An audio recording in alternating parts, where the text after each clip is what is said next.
And our last presenter, Rachel Lucas, Injury Prevention Diving In Feet First. Advisor is Mark Cornwall.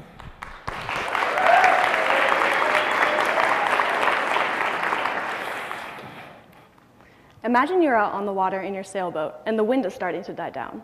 How would you bring in the sail? A windlass mechanism is used in sailing in order to tighten a rope or a cable to bring the sails in an efficient way, so you don't have to expend excess energy.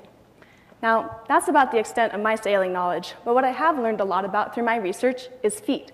And did you know that there's also a windlass mechanism in the foot? This mechanism functions to lift the arch of the foot when the toes, especially the big toe, are extended during walking and running. But why would it be important to have a raised arch? There's a long biomechanical explanation for this, but I'm going to spare you for today. What you need to know is that a raised arch is important in order to increase the propulsive force forward and efficiently lift your foot off the ground. However, some people are missing this crucial mechanism, and these individuals are at an increased risk of overusing and injuring other structures in their foot. The purpose of our study was to determine who does not have a windlass mechanism. Now, there is an easy test to find this out. As you can see on the left-hand side of the screen, when the big toe is lifted up, the arch rises automatically, and that's a functioning windlass mechanism. However, on the right-hand side of the screen, when the arch is lifted up, or when the big toe is lifted up, the arch remains in the same position, and that's an absent windlass mechanism.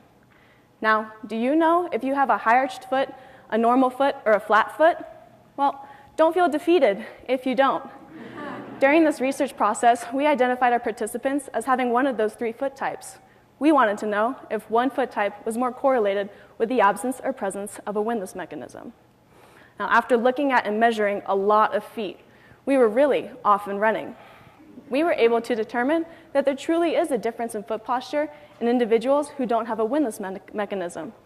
People without this mechanism were those who tended to have a flatter foot. Now, figuring this out was really a step in the right direction. The second phase of our study took those participants and used orthotics to build up the arch to a normal foot posture height.